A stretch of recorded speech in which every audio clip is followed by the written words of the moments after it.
성탄절에 웬 삼손 이야기냐 하시겠지만 성경의 내용은 다 연결이 됩니다. 오늘은 특별히 잘 들으시기 바랍니다. 시대 정신에 대해서 말씀을 나누고자 합니다. 시대 정신이라는 것은 어떤 시대에 흐르고 있는 지적인 흐름, 그리고 정신적인 흐름, 그리고 정치적인 흐름, 그리고 문화적인 여러 흐름의 줄기들을 가리켜 그것이 어느 방향으로 기울어 가고 있는가, 어느 방향으로 이렇게 쏠림을 보이고 있느냐, 그것을 가리켜서 시대정신이라 말합니다. 근데 우리가 사사기를 지금까지 12번째 쭉 오면서 길르앗 사람 입다 이후에 바로 주목하지 못한 사사들을 지나서 건너뛰어서 지금 우리 삼손 시대에 왔어요. 근데 삼손 시대에 와서 가장 큰 특징이 뭐냐면 40년 동안 블레셋의 지배를 받았죠. 그러면 지배를 받고 있는 이스라엘 백성들이 어떻게 해야 돼요? 몸부림을 쳐야죠. 하나님 언제 이 지긋지긋한 이 통치를 다스림에서 우리가 해방되고 자유롭게 살 수 있겠습니까? 라고 몸부림이 있어야 되는데 삼손 시대에 와서 그것이 딱 없어지고 말았어요.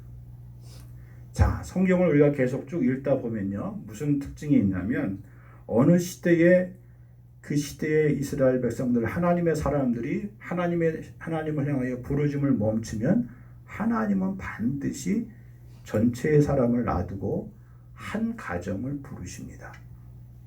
그래서 삼손 시대에 불렀던 가정이 단지파 마노아라는 가정이에요. 그리고 그 가정에 하나님의 천사 주의 사자를 보냈고, 그리고 자식이 없는 그 가정에 자식을 주셨어요. 자, 우리가 다음에 또 보겠지만 그 다음 사무엘 시대도 마찬가지죠. 시대가 암울했을 때, 아무도 하나님 앞에 부르짖지 않을 때 하나님의 한 여인, 자식을 얻지 못하는 여인 한나를 통하여서 사무엘을 주시고, 그 사무엘을 통하여서 사무엘 시대를 열어갔어요. 그래서 그 시대에 살았는데 오늘 우리가 읽은 본문의 내용을 보면은 답답한 부분이 나와요. 자, 삼손이 나와서 홀로 블레셋과 맞서 싸웁니다. 맞서 싸우면 우리가 지난 시간에 길르앗의 입다 사건만 보더라도 입다가 출신이 서울 출신이고 어머니를 어머니라 아버지를 아버지라 부르지 못한 출신이기 때문에 민족이 어려워지고 나라가 어려워지니까 길르앗의 장로들이 찾아왔잖아요. 찾아와서 입다에게 우리의 지도자가 되어달라고 사정 하잖아요. 그런데 지금 상황은 어떻게 되느냐? 삼손이 홀로 맞서서 블레셋과 싸우는데 삼손을 도와서 힘을 합쳐서 싸워야 될 유다 사람 3,000명이나 되는 사람들이 도리어 어떻게 합니까? 삼손을 잡아서 블레셋에 넘겨주려고 해요. 실제로 넘겨줬어요. 오늘 본문에 보니까 새 밧줄로, 그것도 2줄로 꽁꽁 묶어서 삼손을 적국의 손에 팔아버리는 정도가 아니라 아예 넘겨버립니다. 왜 우리는 지금 이렇게 조용하게 아무렇지도 않게 그냥 이대로 사는 게 좋은데 왜 문제를 일으켜서 나라를 혼란하게 만드느냐? 왜 우리를 이렇게 힘들게 성가시게 만드느냐? 이게 내부적인 내부의 적이 더 무서운 것 같이 이런 일이 벌어지게 된 거예요. 저는 그래서 이 내용을 쭉 이렇게 읽으면서 삼손이 한편으로 왜 그렇게 블레셋 사람들 아내를 삼고 또 여인을 찾고 또 마지막에 그가 들릴라라는 그 여인의 품에서 헤어나오지 못한다는 그런 의문도 일면 풀리게 돼요. 여러분 생각해 보세요. 여러분이나 저나 어떤 대의를 위해서 의로운 행동을 위해서 하고 있는데 사람들이 그 진심을 몰라줘요. 그러면 사람은 100% 어긋난 길로 행하게 돼 있어요. 보란 듯이요. 물론 그 가운데 하나님이 그를 긍휼히 여기서 쓰셨지만 말이죠. 그것이 오늘 이 시대의 정신입니다. 예수님이 오시기 전에 보면 제사장 가운데 사가랴라는 사람이 나타나요.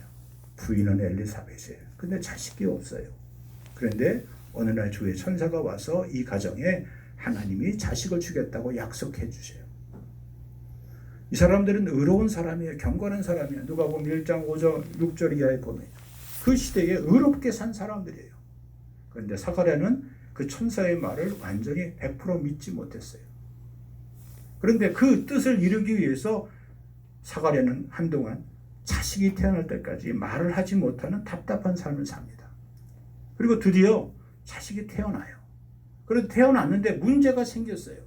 그의 친척들이 얼마나 기뻐했고 제사장 가족이니까 사람들이 다 몰려와서 아이의 이름을 아버지의 이름 따라서 우리 가문의 이름을 따라서 사가랴라고 이름 부르자 그러는데 엘리사벳이 지혜롭게 아닙니다.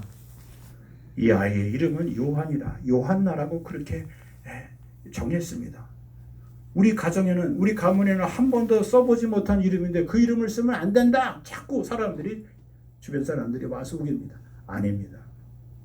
그래서 드디어 그의 이름을 뭐라고 정해달라고 할지 친척들이 아내와 함께 몰려와서 서판을 가지고 와서 그것을 펼쳐 보이고 사가랴에게 쓰게 합니다. 그때 사가랴가 그 서판에다가 이름을 요한이라고 씁니다. 그래서 우리가 아는 세례 요한이 등장하게 된 거예요. 그 누가복음 1장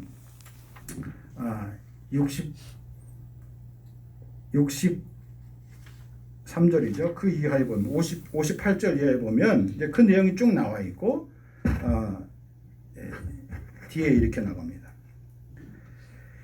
이에 그 입이 열리고 혀가 풀리며 말을 하여 하나님을 찬송하니 그 근처에 사는 자가 다 두려워하고 이 모든 말이 온 유대 산골에 두루 퍼지매 듣는 사람이 다 이 말을 마음에 두며 이르되 이 아이가 장차 어찌 될까 하니 이는 주의 손이 그와 함께 하심이라. 임마누엘이죠.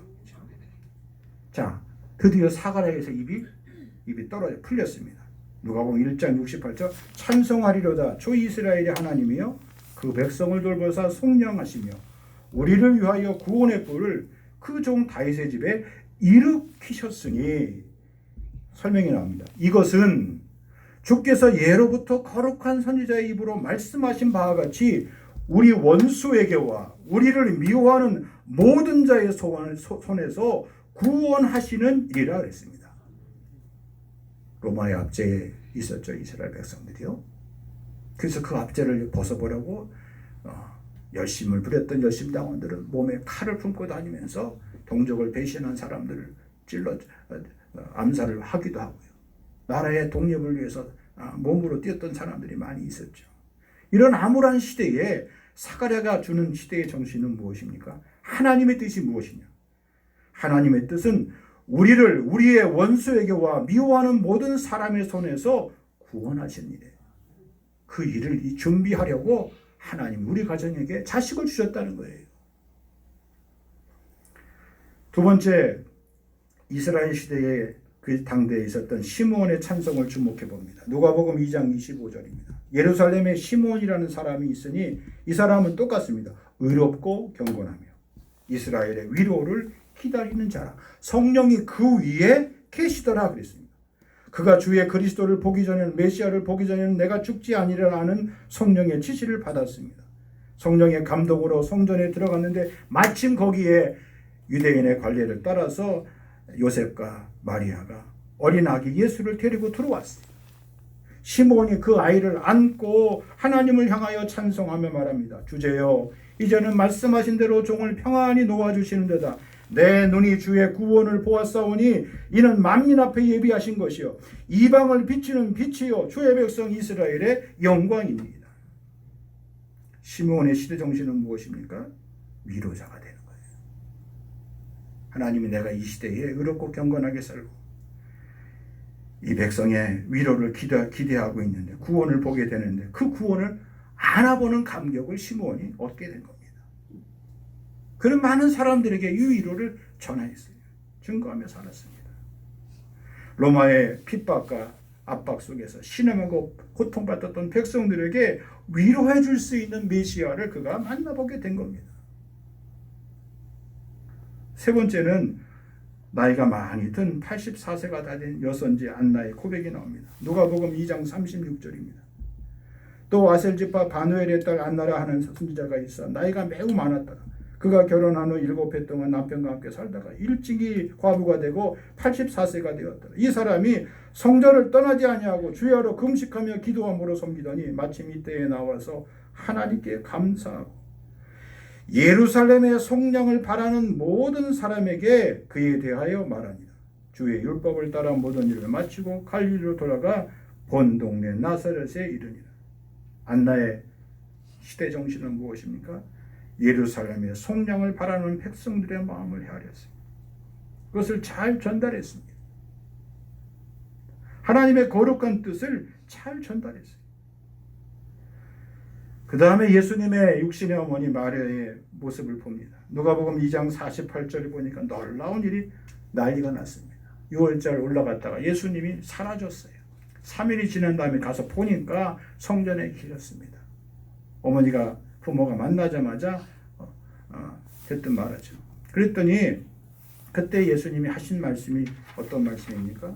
내가 내 아버지 집에 있어야 할 줄을 알지 못하셨습니까? 그 부모가 그가 하신 말씀을 깨닫지 못하더라. 예수께서 함께 내려가서 나사렛에 이르러 순종하여 받으시더라. 그 다음 그의 어머니는 이 모든 말을 마음에 두니라 그랬습니다. 그 다음 예수는 지혜가 키가 자라며 하나님과 사람에게 더욱 사랑스러워 가시더라.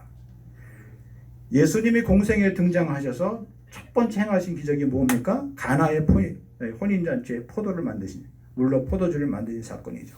자, 거기서 2장, 요한복음 2장에 가면 잔치날인데 포도주가 떨어졌어요. 사람이 많이 왔는지 아니면은 준비를 적게 했는지. 예수님의 어머니가 예수님께 말하죠. 포도주가 떨어졌습니다. 이 일이 나와 무슨 상관이 있습니까? 내 때가 아직 이르지 아니하였습니다. 라고 했는데 예수님은 그렇게 얘기했지만 예수님의 어머니는 하인들에게 뭐라고 명령을 합니까? 저가 무슨 말을 하든지 뭐 시키는 대로 그대로 순종하며 따르라 그렇게 당부를 합니다.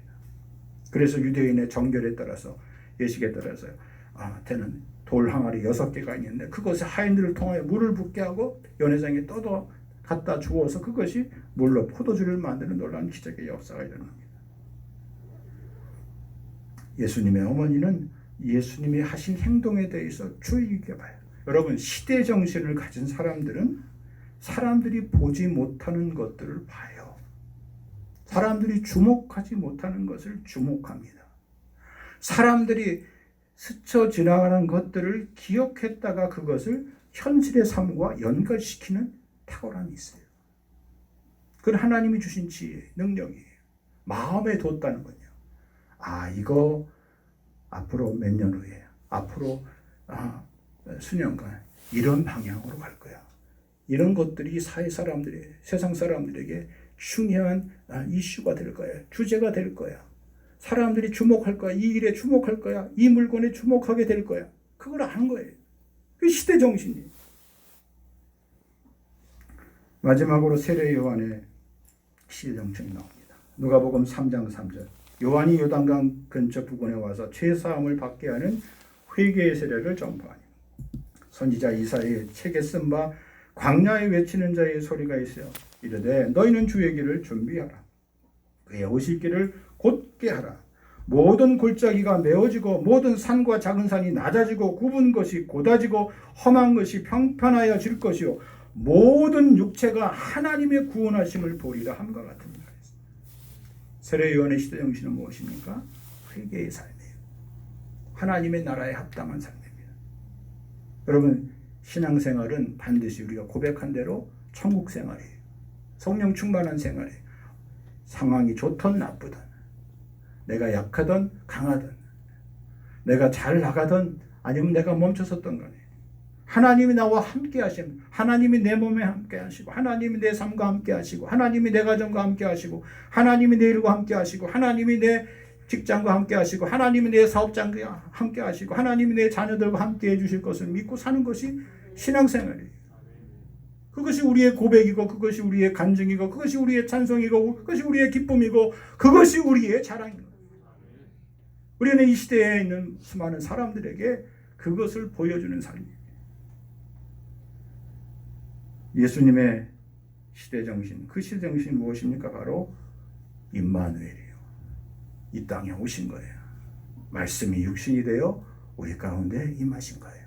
우리는 그 영광을 받고 아버지의 독생자의 영광, 은혜와 진리가 가득한 삶을 누리며 사는 것입니다. 여러분, 삼손의 삶을 보면 삼손은 순간순간마다 그 시대의 하나의 성육신의 삶을 살았던 것을 알 수 있어요. 사사기 14장 6절에 보니까 여호와의 영이 삼손에게 강하게 임했다 그랬어요. 사사기 14장 19절 여호와의 영이 삼손에게 갑자기 임하심이에요. 오늘 본문에 보니까 15장 14절에 여호와의 영이 또 삼손에게 갑자기 임하시며 그랬어요.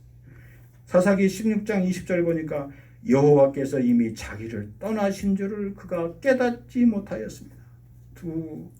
그의 머리가 가닥이 꼬여서 머리가 다 밀리고 그가 밧줄에 묶였는데 전처럼 불탄 삼줄처럼 끊어 버릴 줄 알았는데 그 줄을 끊지 못해요.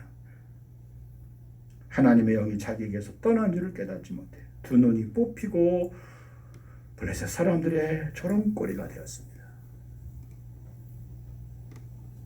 여러분, 그 상황을 보면 어찌 보면 성경에는 기록이 안 됐지만 삼손을 잡으렸던 유다 사람 3,000명들은 환호를 불렀을 거예요. 아유, 이제 좀 두 다리 쭉 뻗고 살겠고. 이스라엘은 더 깊은 암흑의 시대로 진입하게 돼 있어요. 두 눈이 뽑히고 짐승처럼 사는 삶을 살게 돼요. 성경에 보니까 그의 머리가 조금씩 자라게 됐다 그랬습니다. 때는 블레셋의 축제날, 연회날입니다. 모든 사람이 모인 연회장에 삼손을 하나의 유리의 대상으로 놀잇감으로 삼으려고 그를 끌어냈습니다. 삼손이 자기를 끌어내고 있는 그 종에게, 군사에게 부탁을 합니다. 앞을 보이지 못하니까 나로 이 건물 연회장에서 가장 큰 기둥에 묶게 해달라고 그렇게 부탁을 합니다. 그리고 삼손이 간절히 기도합니다. 16장 28절 삼손이 여호와께 부르짖어 이르되 주 여호와여 구하옵나니 나를 생각하시옵소서. 하나님이여 구하옵나니 이번만 나를 강하게 하사 나의 두 눈을 뺀 블레셋 사람에게 원수를 단번에 갚게 하옵소서. 이번만 나를 강하게 하사. 여러분, 참 가슴 아픈 이야기예요. 아무도 동족들이 자기를 도와주지 않고 결국은 자기를 배신했고, 어쨌든 자기 자신의 삶은 인간적으로 세상적으로 봤을 때는 완전히 실패한 인생이죠. 사람 구실도 못하는 사람이에요. 두 눈이 뽑혔어요. 갇히고 묶여 있어요. 저는 여기 삼손이 이 상황에서 이 부르짖는 기도가 예수님께서 십자가에서 부르짖는 사건과 똑같은 것 같아요. 온갖 모욕과 수치를 다 당하시고 가시면류관 쓰시고 사람들로부터 침을 뱉고 네가 유대인의 왕이냐, 한번 하나님의 아들이라면 내려와 보라고 가든 조롱과 비난을 받는 거. 옷이 찢기고 창이 찔리고 피를 흘리시고 마지막 고통당하는 그 순간에 주님이 마지막 저들을 바라보면서 아버지 저들을 용서해 달라고.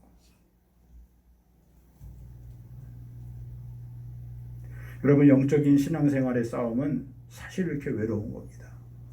힘든 겁니다. 권선달 교수님이 학기를 마치면서 서울대생들을 데리고 이제 언어학과 또 일반 교양 과목으로 히브리어를 가르치는데 그 한 학생이 창문에 보낸 글 가운데 그런 글이 있어요. 내가 예수를 믿은 지 얼마 안 됐는데 자기가 신앙에 대해서 관심이 있어서 히브리어를 듣다가 교수님이 하신 얘기가 자기 가슴에 와닿다는 거예요. 이렇게 우리가 물 한 잔 자유롭게 먹는 거, 밥 한 술 내 손으로 뜨는 거, 내 온전한 사지를 가지고 화장실을 한번 갔다 오는 거, 그리고 내가 하고 싶은 일을 한다는 내 삶의 동선이 있다는 거, 그것은 모든 사람이 당연히 생각하고 있는 동선이지만 어떤 사람에게는 그것이 죽음보다 힘든 일이에요. 연화작용이 되지 않아서 음식물을 제대로 삼키지 못합니다. 기도 사건을 해서 줄로 호스로 생명을 유지하는 사람들이 얼마나 많이 있습니까? 지금도 의식이 없어서 중환자실에 누워 있는데 이거를 빼야 될지 말아야 될지 그 문제를 놓고 가족들끼리 남아있는 형제들끼리 이렇게 하자 저렇게 하자. 지금도 요양원에 가 계셔서 고독을 하지 못하고 뇌 이상이 오고 치매에 있어서 돌보지 못하는 우리의 부모들이 얼마나 많이 있습니다. 그래서 그 청년이 그 얘기를 썼어요. 저는 조금이지만 100%는 못하지만 지금같이 힘들고 어려운 시기를 보내서 자기도 아버지가 얼마 전에 쓰러지셔서 뇌졸중으로 쓰러지셨는데 중환자실에 계셨는데 기적적으로 소생하시고 기적적으로 일어나셨다는 거예요. 그 과정을 다 알게 된 거예요.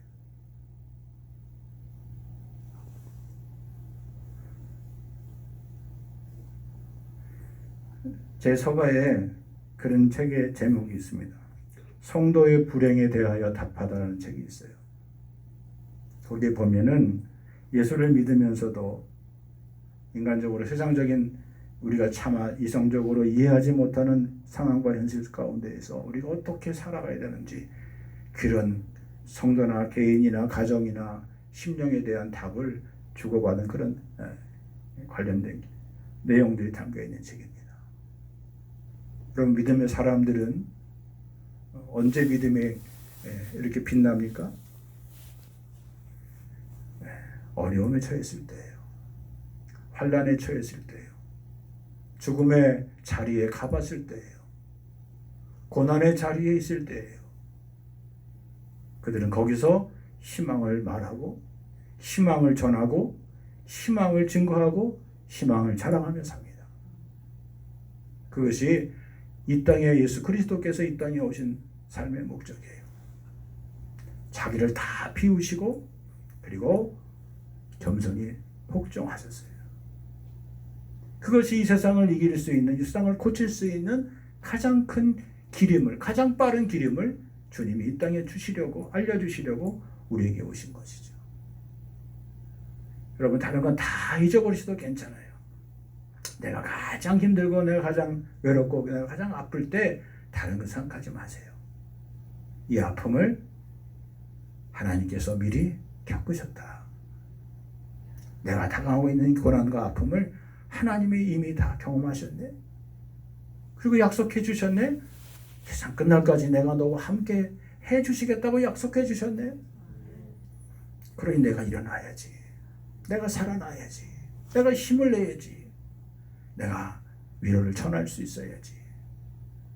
오늘 성경에 나와 있는 여러 사람들의 위로의 메시지, 위로의 말들을 기억하시면서 오늘 이 시대에 살고 있는 우리 주변에 있는 우리의 모든 자녀들과 가족들과 이웃들과 친지들과 형제들과 함께 살아가는 우리 모두에게 여러분과 저의 삶이 참된 빛이요, 참된 소망이요, 참된 위로의 삶이 꼭 되시기를 주의 이름으로 간절히 축복합니다.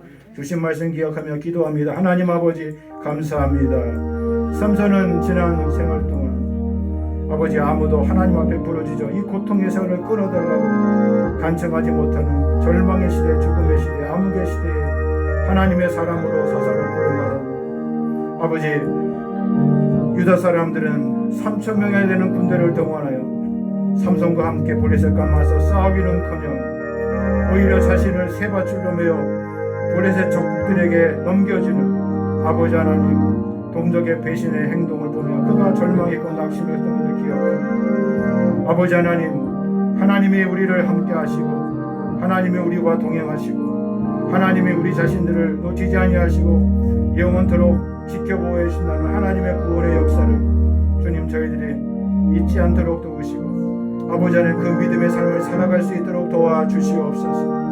아버지 하나님 그래서 하나님의 사람들이 의롭고 경건하고 그 시대에 한 몫을 잘 감당했던 것처럼 저희도 이 시대를 아버지 깨우고 일으키며 세울 수 있도록 도와주시옵소서. 주님이 우리를 위하여 구원의 뿔을 그 종 다윗의 집에 일으키신 것 같이 옛부터 거룩한 선자의 입으로 말씀하신 바와 같이 우리 원수에게와 우리를 미워하는 자의 모든 손에서 구원하시는 놀라운 일 하나님의 거룩한 뜻을 아버지 하나님 증거하며 살 수 있도록 도와주옵소서. 아무리 시대가 어렵고 아무리 시대가 암울하여도 아버지 의롭고 경건하게 하나님의 백성의 위로를 기다리는 자로 살아가게 하여 주옵소서. 오늘도 성령께서 내 위에 우리의 삶 속에 왜 계시며 성령의 위하심과 기시하심을 따라 감동하심을 따라 오늘도 예배하는 성도들 주님 축복해 주시옵시고 아버지 시므온과 같이 주께서 이제 말씀하신 대로 종을 평안히 놓아주시는 도다. 내 눈이 주의 구원을 보았사오니 만민 앞에 예비하신 것이요 이방을 비추는 빛이요 주의 백성의 영광된 삶이라고 자랑하며 증거하며 찬송할 수 있도록 도우시고 모든 사람들을 위로해 줄 수 있는 참 위로자가 될 수 있도록 도와주시옵소서. 아버지 하나님 백성의 속량을 바라는 아버지 거룩한 뜻을 증거하며 아버지 하나님 연세가 드는 아버지 성도들 특별히 기억해 주시고 지켜주시어서 여선지 안나와 같이 하나님의 구원의 역사를 바라보며 아버지 주야로 기도하며 하나님을 온전히 섬길 수 있도록 하나님 영혼 육의 강건함을 더하여 주시옵소서. 오늘도 말씀을 기억합니다. 주께서 하신 말씀을 기억합니다. 아버지 이 시대에 필요한 말씀이 무엇인지 이 시대에 필요한 아버지 하나님 것이 무엇인지 시대의 흐름과 아버지 시대의 정신을 잘 파악할 수 있는 아버지 지혜와 계시의 영을 허락하여 주시옵소서. 아버지 우리가 가는 길이 고다지게 하시고 골짜기가 메워지게 하시고 인생의 높은 산과 작은 산들이 깎아지고 낮아지게 하시고 굽은 것이 고다지게 하시고 아무리 험하고 인생이 거칠다 할지라도 그 길을 평탄하게 아버지 시온에 데려같이 걸어갈 수 있는 아버지 귀한 성도들을 삶되게 하시고 저들의 자녀와 자손들의 삶이 될 수 있도록 도와주셔서 모든 육체가 하나님의 구원하심을 맛볼 수 있는 아버지 하나님 영광의 삶이 될 수 있도록 주여 축복해 주시고 인도하 주시옵소서. 오늘도 죄와 사망과 육신의 질고로 인하여 신음함에 고통하는 모든 사람들 건전해 주시고 구원해 주시고 살펴주시고 세임 주시고 능력 주시고 권능 주시고 주님 저들의 하늘의 권세와 능력으로 입혀주시고 덧입혀 주시옵소서.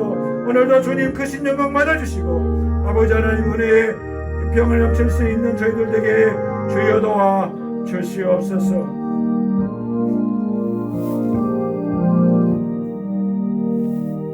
예수님의 이름으로 기도하옵나이다. 아멘. 시대에 흐르고 있는 아버지 하나님 영적인 흐름을 오늘도 우리에게 가르쳐 주시니 감사합니다. 이 시대의 주인공 삼아 주시니 감사합니다. 살 수 있는 지혜와 건강과 능력과 물질과 좋은 자원들을 우리 사랑하는 성도들 심령 위에 채워주시고 부어 주옵소서. 어려운 시대에 새 가정을 이루었습니다.